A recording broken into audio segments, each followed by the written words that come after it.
할렐루야, 좋은 아침입니다. 오늘은 사무엘하 1장 23절로부터 27절까지의 말씀을 통해서 원수를 사랑하는 힘에 대해 함께 말씀 나누기를 원합니다. 오늘 본문은 성도들에게 있어서 굉장히 수용하기 어려운 한 가지 사실을 기록하고 있습니다. 그것은 바로 사울과 요나단의 죽음을 함께 애도하고 있는 다윗이죠. 오늘 본문에 만약 요나단의 죽음에 대한 다윗의 슬픔만 기록하고 있다면 아무런 갈등이 없습니다. 우리 모두가 다 아는 것처럼 두 사람은 형제처럼 지냈던 사이이기 때문이죠. 요나단, 그는 사울의 아들이었지만 아버지 사울보다 더 다윗을 신뢰하고 사랑했습니다. 하나님 앞에서 다윗을 향한 그 믿음이 변하지 않을 것을 약속할 정도로 다윗과는 절대로 분리될 수 없는 연합의 형제가 바로 그 주인공이 요나단이었죠. 그러니 다윗이 요나단의 죽음을 슬퍼하는 것은 전혀 문제가 되지 않습니다. 하지만 본문을 보면 다윗은 사울의 죽음까지도 요나단의 죽음처럼 동일하게 슬퍼하고 진심으로 애도합니다. 이것은 마치 원수의 죽음을 슬퍼하는 것과 같은 형국이죠. 실상 사무엘상 16장 이후에 보면 사무엘상이 끝나는 31장까지 그 모든 내용이 다윗을 죽이려고 혈안이 되어 있는 사울 왕과 그를 피해서 도망하는 다윗의 이야기라 해도 과언이 아닐 정도로 사울은 틈만 나면 다윗을 죽이려고 했고, 그 결과 다윗은 이스라엘은 물론 자신의 고향 유다 땅에서도 발을 붙이지 못하는 지경에까지 이르게 됩니다. 사울을 피해서 살겠다라고 하는 그 의지와 그 목적 하나만 가지고 자신이 물리쳤던 골리앗의 조국 블레셋까지 도망을 합니다. 또한 거기에서 살기 위해 미친 척까지 하면서 목숨을 구걸하는 치욕을 당하게 됩니다. 바로 단 한 사람, 사울 때문이었죠. 그런데 지금 다윗은 그 원흉이었던 사울의 죽음을 진심으로 애도하고 있습니다. 이게 어떻게 가능한가? 그래서 일부 신학자들은 이것이 진실이 아닐 것이다 라고 하는 것에 비중을 두고 연구를 합니다. 사울의 죽음을 향한 다윗의 애도는 지극히 정치적인 쇼였다라고까지 주장하는 사람들도 있습니다. 특별히 24절을 보면 다윗은 사울의 죽음을 애도하면서 이스라엘 딸들에게 함께 울 것을 종용하고 생전에 사울이 붉은 옷을 그들에게 화려하게 입혔다, 금노리개로 옷을 채웠다라고 노래하게 합니다. 하지만 역사적 사실을 살펴보면 전혀 그런 적이 없었죠. 실제 사울의 치적을 살펴보면 사울은 절대로 이스라엘 백성들을 향한 그 어떤 섬김과 베품을 해본 적이 없는 장본인입니다. 그는 모든 국력을 집중해서 그저 자신의 개인적 목적을 위해 사용했고, 그의 정치적인 이익을 도모하기 위한 일들을 위해서 백성들을 활용한 사람일 뿐입니다.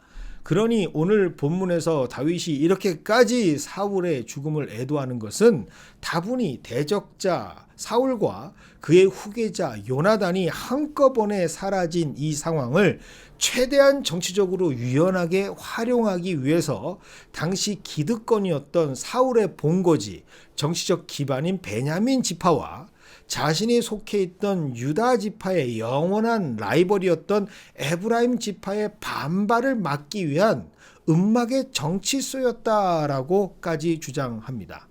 실제로 학계에서는 많은 학자들이 이 주장을 받아들이기도 하고 힘을 실어주며 지지하기까지도 합니다. 왜냐? 이러한 주장이 굉장히 설득력 있게 보이기 때문입니다.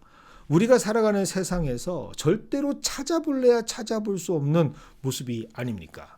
특별히 다윗과 같은 상황을 직접 경험한 사람들은 원수를 위해 그리고 그의 죽음을 위해 애도한다? 이와 같은 일은 결코 가능한 일이 아니라고 하는 것을 너무나도 잘 알고 있습니다. 다윗처럼 아무런 잘못 없이 이유 없이 그 누군가에게 평생을 미움받는 그런 경험이 있는 사람이라면 분명히 알고 있습니다. 그 고통이 얼마나 견디기 어려운 고통인지 말입니다. 신앙생활 하다 보면 본의 아니게 자신과는 전혀 상관없이 누군가에게 미움의 대상이 될 때가 있습니다. 그런데 이런 경우에는 그냥 그 존재 자체를 미워하고 시기하고 질투하는 대상이 될 때가 참 많죠. 뭘 특별히 잘못해서가 아닙니다. 그냥 존재 자체가 미움의 대상이 되어버리는 경우, 정말 이루 말할 수 없고 답답한 상황을 경험하신 분들이 너무나 의외로 많습니다. 직접 그 대상이 되어본 사람이 아니라면 그 고통이 얼마나 크고 절대적인지 알 수가 없습니다. 정말 자신은 물론 가족들에게까지 그 악한 영향력이 파급되고 그것으로 인해 힘들고 괴로워하는 것이 실제의 삶입니다. 특별히 이러한 상황을 직접 경험하신 분들의 경우 오늘 말씀을 접하게 되면 도저히 납득이 안 되고 이해가 되지 않는 것이 당연합니다. 정말 다윗은 이렇게 불가능한 일을 어떻게 행할 수 있을까라고 고민될 수밖에 없습니다. 그런데 너무나도 중요한 사실은, 그리고 우리가 절대로 부정할 수 없는 사실은 성경이 이를 분명하게 선포하고 있다라는 것입니다. 절대로 이루어질 수 없는 불가능할 것 같은 이 일을 지금 다윗은 행하고 있다라는 사실이죠. 원수 사울의 죽음을 진심으로 진지하게 가슴 아파하고 있습니다. 과연 다윗에게는 어떠한 힘이 있었기에, 이러한 놀라운 능력이 있었기에 이런 불가능한 일을 행할 수 있었던 것일까? 그 이유는 바로 단 하나입니다. 하나님께서 그 다윗의 마음을 주관하셨기 때문이죠. 이것으로 밖에는 설명이 되지 않습니다.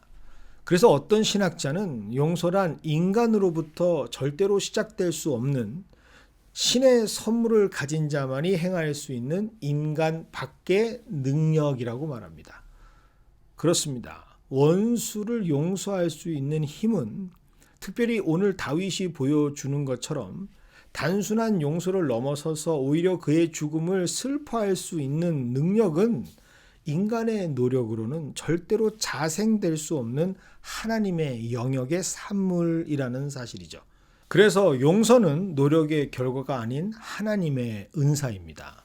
하나님께서 허락해 주시는 마음 없이는, 하나님께서 가능하게 하시는 힘이 없이는 감당할 수 없는 것이 바로 용서이자 원수를 사랑하는 것이죠. 이것을 분명하게 증거하는 본문이 바로 오늘 본문 말씀 16장 13절입니다. 물론 이전에도 다윗은 하나님을 사랑했습니다. 하지만 공식적으로 하나님께서 사무엘을 통해서 그에게 이스라엘 왕으로 기름을 부으셨을 때 성경은 그때부터 다윗이 여호와의 영에게 크게 감동되었다라고 분명하게 기록하고 있습니다. 그리고 이와는 대조적으로 그 바로 다음 절 14절에는 사울에게서 여호와의 영은 떠나고 여호와께서 부리는 악령이 그를 번뇌하게 했다라고 기록하고 있습니다. 즉 여호와의 영이 크게 감동했던 다윗은 알고 있었던 것이죠. 사울의 모든 행동, 자신을 미워하고 죽이려 하면서 원수처럼 극렬하고 극단적으로 치닫는 악한 그의 모든 행동들은 바로 하나님의 영이 떠난 악령에 사로잡힌 불쌍한 영혼이 되어버린 사울의 발버둥이라는 사실을 말입니다. 다윗은 이 사실을 분명히 알고 있었습니다.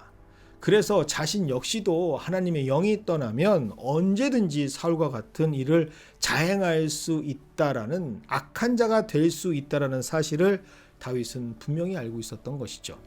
실제로 이러한 일은 역사가 분명하게 기록하고 있습니다.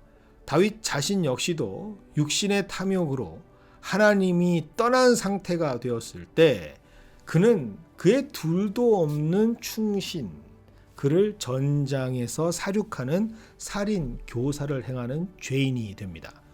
이것은 무엇을 말하고 있는가? 인간은 누구라도 하나님의 영이 사라져 버린 상태가 되면 악한 죄로 물들어 원수로 돌변할 수 있는 존재라는 사실이죠. 하나님의 영에 감동이 되었던 다윗은 이 사실을 분명히 알고 있습니다.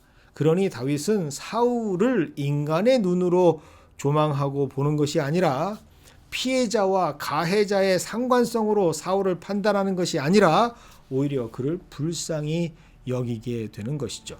그리고 그의 죽음을 참으로 안타까워하는 하나님의 영을 가진 사람으로 오늘 성경은 기록하고 있는 것입니다. 그의 친구 요나단의 죽음만큼 아무리 원수 같은 일을 자행했던 사울이라 할지라도 동일하게 그의 죽음을 매우 안타까운 슬픔으로 고백하게 되는 사람, 그는 바로 하나님의 마음을 가졌던 다윗이었다라는 것을 다시 한번 우리에게 설명하고 있습니다.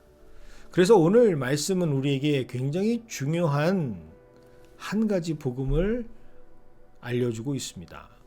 만일 우리가 누군가를 용서하고 있지 못하다면, 누군가 우리가 아무리 원수라 하더라도 사랑하고 있지 못하고 있다면, 그것은 우리 안에 아직도 여호와의 영이 예수 그리스도께서 참되신 주인으로 100% 역사하지 못하고 있다라는 사실, 우리 스스로가 하나님의 은혜를 가로막고 있다라는 사실을 증거하는 것이죠. 그래서 다시 한번 말씀드립니다. 절대로 인간의 노력으로 참된 용서를 할 수 없다라는 사실을 말입니다. 원수를 이해하고 사랑하는 것은 오직 하나님만이 행하시는 하나님의 능력입니다. 그래서 오늘 말씀은 우리에게 참 귀한 말씀, 복음의 말씀이 됩니다. 혹시라도 우리에게 사울과 같은 원수가 있다면 그를 용서하거나 사랑하려고 노력해서는 안 됩니다. 오히려 그렇게 노력하면 노력할수록 거기에서 불가능하다라는 사실을 내가 깨닫게 되고, 할 때마다 실패하면서 갖게 되는 점점 커지는 죄책감만 늘어갑니다.